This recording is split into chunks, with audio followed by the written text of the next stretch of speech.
Welcome to Channel 8 News.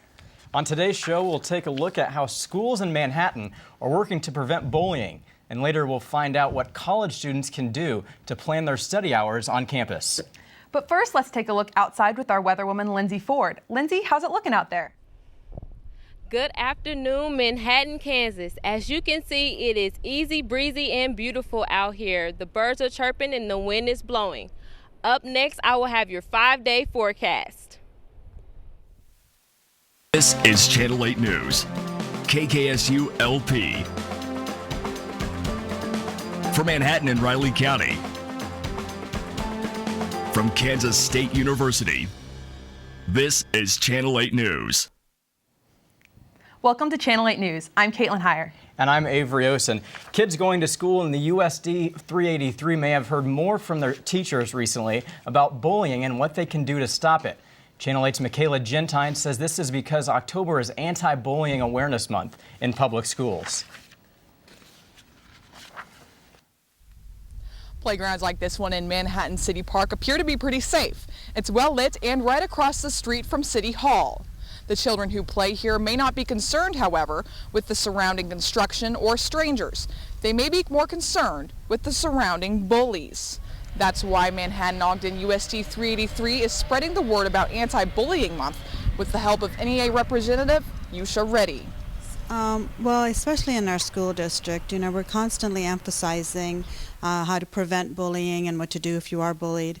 And since October is Anti-Bully Prevention Month, we focus on it even a little bit more. We have contests going on. We send home a lot more information for parents.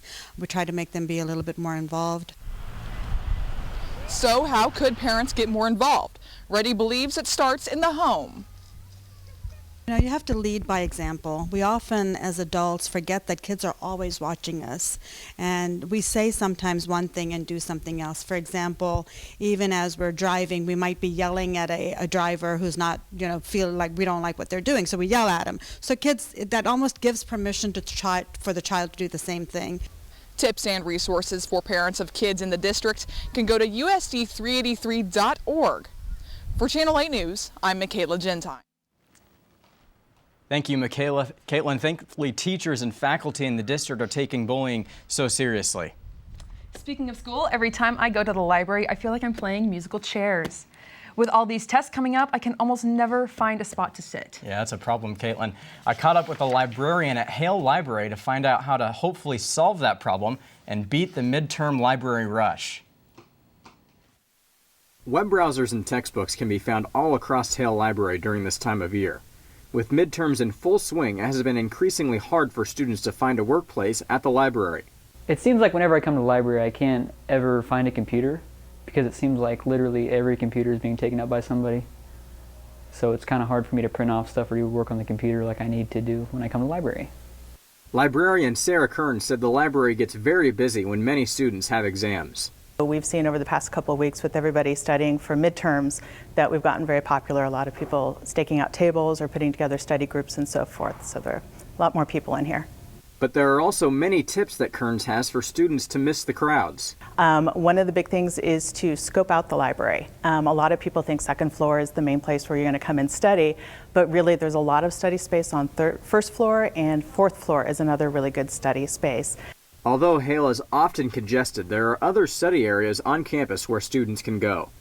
Another thing to know is Hale is not the only library on campus. So if you are looking for another study space, we have a library, Weigel Architecture Library in Seton Hall, and we have the Math Physics Library in Cardwell Hall. And both of those are open for studying beyond the 8 to 5 time period as well. So those are good places to check out. Thanks, Avery. Those are some great tips for students to make sure they have a place to work in the library. I know I'll be using those later this week. When you're not studying, make sure you're taking advantage of the fall activities happening around Manhattan. Bring your family and friends out to the Sunset Zoo this weekend for Spooktacular, a chance to trick or treat among the animals. These family-friendly activities will take place from noon to 4:30 p.m. Saturday and Sunday. In addition to the stops for candy, there will be a costume contest each day. Admission to the event is $5 for each trick-or-treating child. For each child admission, 2 adults can get in free. Friends of the Sunset Zoo will also receive $1 off a child's admission. This Wednesday, the Alumni Center will host author and now technical director Francis Gary Powers Jr. at 4 p.m. Powers will be based on his 2003 book about the U-2 incident and the Cold War. The book is titled Operation Overflight, a memoir of the U-2 incident. Powers also served as the technical director for Steven Spielberg's new film, Bridge of Spies, from which the book is based. The event will start with a book signing at 4 p.m. and the lecture will begin at 5. Tickets are free and can be picked up from any Commerce Bank on points. After the break, we'll find out how the Greek community and other organizations on campus celebrated 100 years of coming home. And later, we'll see how humans weren't the only ones getting in the fall spirit this past weekend. Keep it here on Channel 8 News. It was a routine grain elevator inspection until the explosions began. Until a blast tossed him more than 300 feet. Then it became the event that changed Kevin Saunders forever. The body of this K-State alum was broken, but his spirit, well, that spirit not only survived, it thrived. Against all odds, Saunders transformed himself into the world's greatest wheelchair athlete, one of America's premier motivational speakers, and the first Paralympian appointed to the President's Council on Physical Fitness, Sport, and Nutrition. Where there's a wildcat, there's a way. Wired magazine calls him the explainer. His students call him amazing. Over 20 million YouTube views show that Associate Anthropology Professor Michael Wesch is transforming higher education. Translated to more than 20 languages and counting, Professor Wesch's teachings still share one common voice: passion. And whether you're learning live or online, that passion is contagious. And that passion is one of the leading reasons Kansas State University is first among U.S. public research universities in producing U.S. Case Carnegie Professors of the Year. Where there's a wildcat, there's a way. Welcome back to Channel 8 News. K-State celebrated a century of coming home this past week. Greek and student organizations participated in a number of different events, including Paint the Ville, a pep rally, and the homecoming parade. The K-State family came together on Friday the 16th to parade through Manhattan and Aggieville. Alumni groups, clubs, and the Greek pairings created signs and floats to look back on the past 100 years.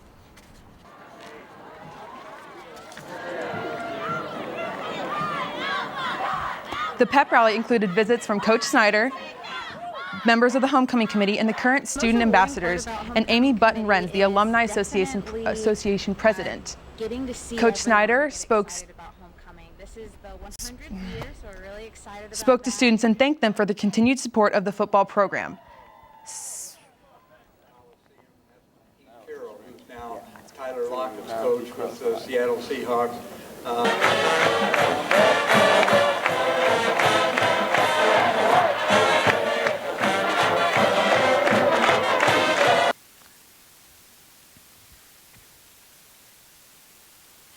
Stay tuned for highlights from the homecoming football game later in the sports segment here on Channel 8 News. K-State students weren't the only ones getting spirited this past week. Our furry friends were also showing some October spirit for an event where dogs dressed up and showed off their possum Halloween costumes. This past Sunday, they took over the Holiday Inn for their second annual Dogtoberfest, and things didn't look too rough for these pups. Our own Vanessa Vlasic and Sam Henney were there to find out what this event was all about. Wagging tails, wet noses, and wrinkled faces all could be found at the Holiday Inn this past Sunday to celebrate the second annual Dogtoberfest. Dogs of all colors and sizes filled the parking lot and hotel with energy and excitement as their owners enjoyed an afternoon of events and demonstrations.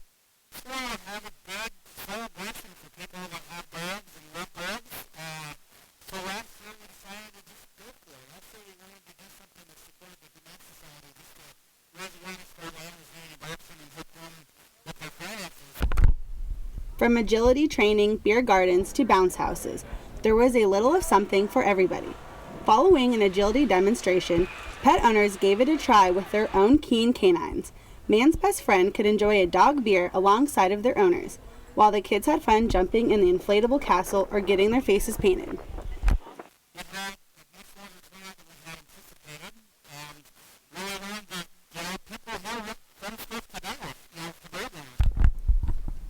silent auctions sold dog treats, food, toys, and much more for a good cause. 100% of the proceeds will go to the Humane Society, helping animals get the care that they need until they are adopted. Finding these furry friends a forever home is the ultimate goal.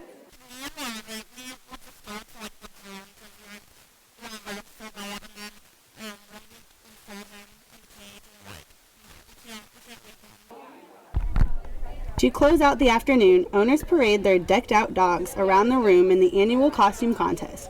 From bumblebees to Christmas trees, prizes were awarded to the top creative costumes.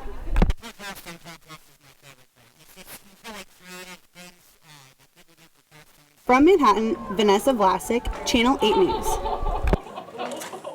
That looked like one heck of a dog day afternoon. Channel 8 reporter Vanessa Vlasic now joins us in the studio with a special guest who attended the event. Vanessa, who do you have there? Thanks, Caitlin. This is Bear. He was in fact attendance at this Dogtoberfest this past Sunday. He's in a sailor outfit today, which he wore for the costume contest. He's so cute. Did Bear have a big day on Sunday? He did. He enjoyed some dog beer and got his nails trimmed, so I think he definitely enjoyed the event. Now, the event also raised awareness about Riley County Humane Society and dogs that are currently looking for homes. Where can we go to donate or adopt animals like Bear in Manhattan? Well, if you would like to donate to the Riley County Humane Society, head on over to www.rchsk.org/lendingahelpinghand/donations. There are also several other organizations in and around Manhattan you can look into if you are looking to adopt an animal, such as Russell Wright's Animal Shelter, Cattails, Purple Power Animal Welfare Society, and Paws to Love. Thanks, Vanessa, and thank you, Bear. I'll definitely have to remember those next time I get puppy fever. After the break, we'll find out what we can expect outside this week with our weatherwoman, Lindsay Ford. And later, we'll see what the city of Manhattan is doing to help clear game day traffic. We'll be right back. A Wildcat legacy from generation to generation. Where my grandfather went to school. Where my mother went to school. It's a legacy scholarship program started by the K-State Alumni Association, specifically for the children and grandchildren of K-State alumni. When you buy a K-State license plate, you fund legacy scholarships. Show your purple pride and be a part of the Wildcat legacy. Kansas State University's PowerCat Financial Counseling presents SALT, a game-changing financial tool. It's simple, useful, and best of all, free for K-State students and alumni. SALT provides personal money coaches, help with student loans, and a wide range of career opportunities. Go online to kstate.edu/SALT and see what SALT is all about. Get money smart today.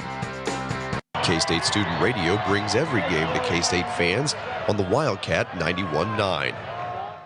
Klein's going to take a pitch out to the right. Hubert dices his way up and into the end zone for the Wildcat touchdown. Takes the snap. He's going to roll out. He's going to throw deep over the middle of the field for Tyler Lockett. Catches it. 15-10, 5, touchdown, Kansas State. For all of your K-State sports coverage, tune into the Wildcat 91.9.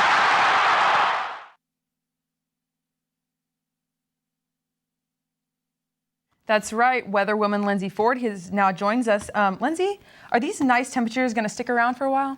It doesn't look like it. It looks like today we're going to be in high temperatures, but later on in the week, it's going to get a little bit cooler outside. And, you know, people should probably take out those jackets. It's getting that time of October when it's getting cool. Grab those jackets. Yep, as you can see outside, the wind is blowing. No one's really on their bikes today. Everyone's just, you know, walking to class, enjoying the weather. And so now we will have our national temps. And so for our national temps, as you can see, in California, it is in the late 70s, around 78. In Texas, we have 85 degrees. In the Midwest, it is in the 80s too. But unfortunately, in the East Coast, it's around 67 degrees. Now on to our national map. You can see it's a scattered of high and low temperatures. you have a little bit of rainfall in the north, and also by the Great Lakes, there's a lot of rainfall. Moving on to our Kansas map, looks like the whole state of Kansas is in the 80s this week. And so you can see by Riley County and Gary County, it is high in the 80s, and in the middle of Kansas, we're also experiencing high temperatures. On to our 5-day forecast. As you can see, tomorrow will be 61 degrees. Thursday and Friday, it will be raining outside, and Saturday and Sunday, it will be sunny but a little bit chilly. So make sure you bring out your jackets for the weekend. Back to you, team. Thanks for that weather update, Lindsay. From homecoming to Dogtoberfest, fall is definitely in full swing here in Manhattan. One of the most popular events being college football, but with the fun of game day also comes the struggle of game day traffic. Yeah, Caitlin, Channel 8 reporter Lindsay Ford and John Lufquist sat down with the Division of Public Works to find out what the city of Manhattan has in store to hopefully make game day in Manhattan a little less crowded. Kimball Avenue, we're currently in the middle of a design concept project where we have a collaboration team of Kansas State athletics as well as administration, the K-State architect, and we're working through a number of different concepts from North Manhattan all the way to College Avenue. And some of those concepts include adding a fifth lane along Kimball Avenue, as well as addressing the tight and narrow lanes between North Manhattan and Denison Avenue. Currently, the horizontal curves and even the vertical curves of that roadway of how the car actually rides could use some improvement and widening. The city of Manhattan is actively seeking funding to improve game day traffic at Bill Snyder Stadium. We have meetings prior to even the home football games starting and talk about, okay, what is our plan? What's the time of the game? What are things that are going to influence the traffic? What are the construction?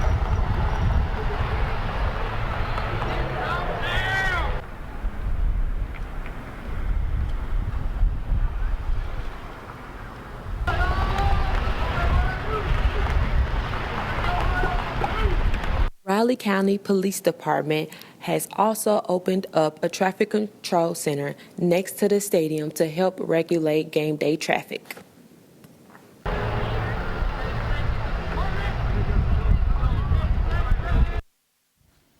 Hopefully those plans will make leaving the games each week a little less of a headache, Caitlin. Yeah, that's right, Avery. Speaking of the game day, after the break, we'll hear about what's going on in the world of sports.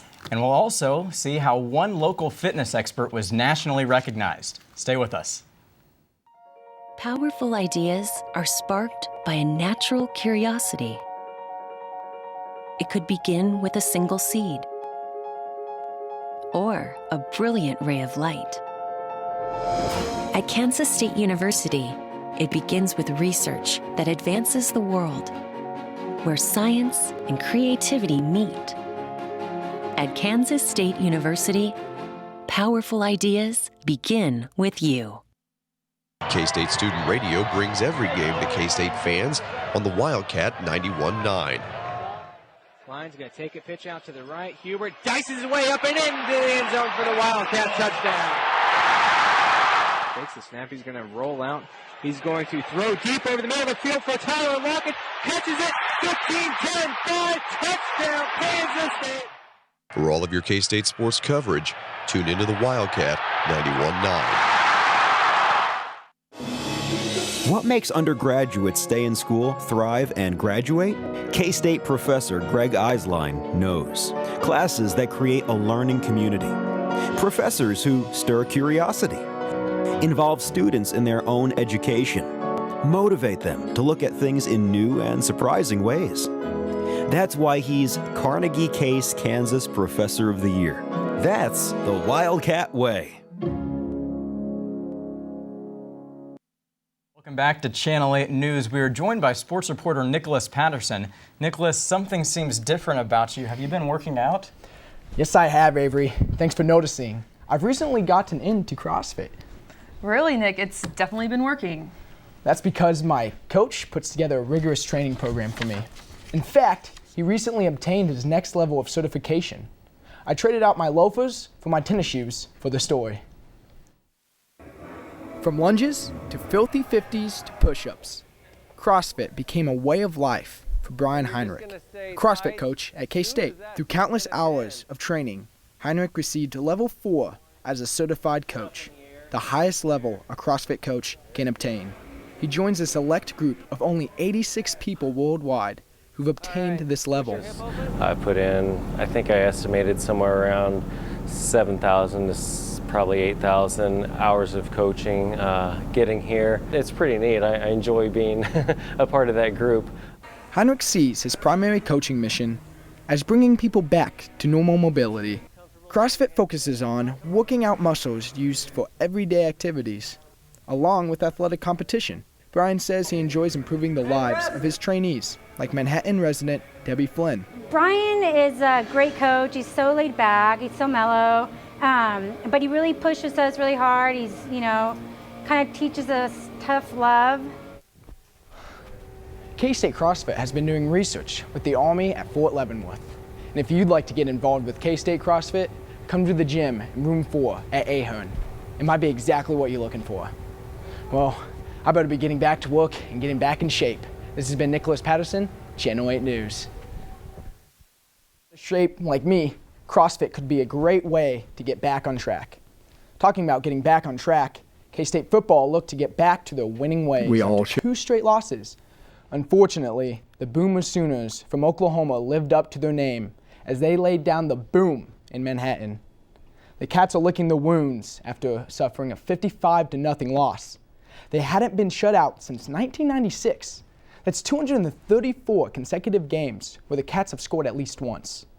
Head coach Bill Snyder apologized for the Wildcats' performance at the post-game press conference. In the embarrassment and the responsibility for being successful starts with me, and that everybody shared in it, coaches, players, offense, defense, special teams, everybody, we all contributed to it a great deal, and this is probably the most significant and major challenge that any of us have ever met. The challenge continues when the Cats face the Longhorns this Saturday in Austin. They are 0-3 in Big 12 play, but it's not too late for them to turn things around in order to get a bowl bid. Tune in to Fox Sports 1 at noon this Saturday to cheer on the Cats. Moving on to Major League Baseball, the Kansas City Royals are back in the ALCS. They finished off the Houston Astros in 5 games and moved on to play the Toronto Blue Jays in the 1985 ALCS rematch. And remember, the Royals won the World Series that year.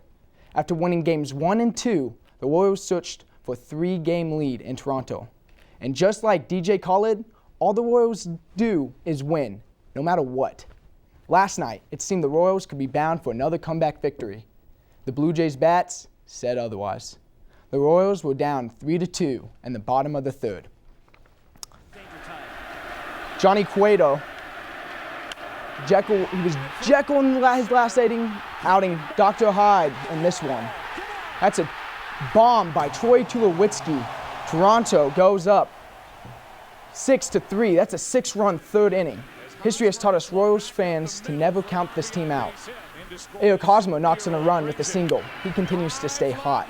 But Kendrys Morales, we won't be seeing that ball again. It's a 455-foot moonshot by the DH. The Royals are within 3 with 1 out. But Salvador Perez would ground out to end the game. The Royals will be on again today, at 3:07. So catch them on Fox Sports 1 right now. The K-State volleyball faces Texas at Bramlage Coliseum. They serve it up at 6 p.m. Wednesday. Go cheer on the Lady Cats or catch the match on K-State HD TV. I'm sure going to the match. It'd be nice to see Texas lose twice this week. Yeah, that's right, Nick. Hopefully the football team bounces back. Coach Snyder should have them ready to go. Oh, definitely. Thanks for that, Nick. We'll be right back. Keep it here on Channel 8 News. Around here, school pride isn't just some slogan on a t-shirt. It's the spirit that comes from understanding we are stronger when we're together.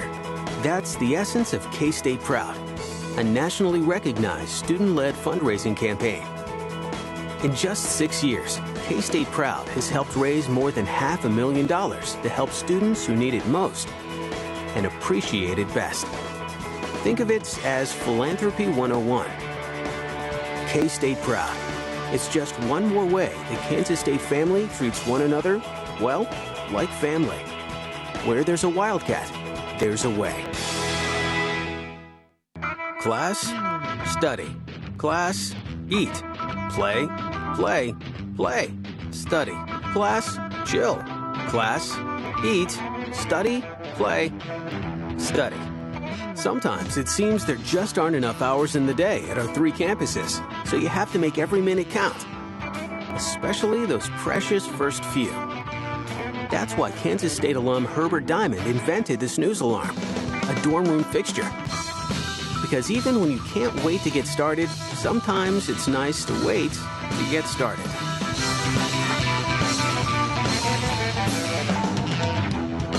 Where there's a Wildcat, there's a way. Welcome back to Channel 8 News. Caitlin, we're going to throw it back out to Lindsay, who is outside for one last look at the weather. Lindsay? Come out wherever you are. The sun is out. Come out, everyone, and get a free tan. You see I'm out here in the sun. It's feeling great outside. You might need some sunglasses, but other than that, you should do great. You have to get these temperatures before the weekend because it's going to get a little chilly. You're going to have to bring out those jackets. So come out today, enjoy the weather, do some outside activities. The wind is blowing. Let your hair blow in the wind and just have a great day today. Thank you. This is Lindsay Ford. Thanks for that weather update, Lindsay. 30 years ago, a movie called Back to the Future was released. In its sequel, the original characters, Marty McFly and Doc Brown, must time travel to the year 2015 to save Marty's future. That day is October 21st. Although the movie didn't predict everything right about today, they did actually predict a few things correctly. This Wednesday, B&B Junction City Gem will have a showing of Back to the Future at 5:30 p.m. in honor of its 30-year anniversary.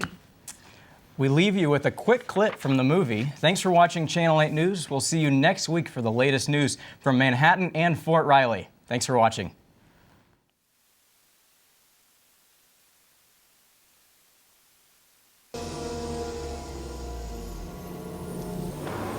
Welcome to Texaco. You can trust your car to the system with the star. Check the oil. Check the landing gear.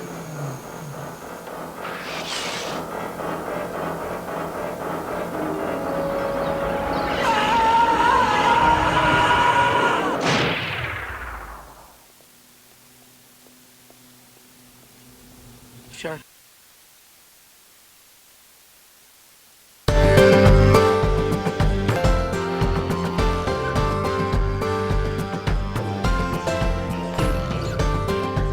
Kansas State University. Channel 8 News.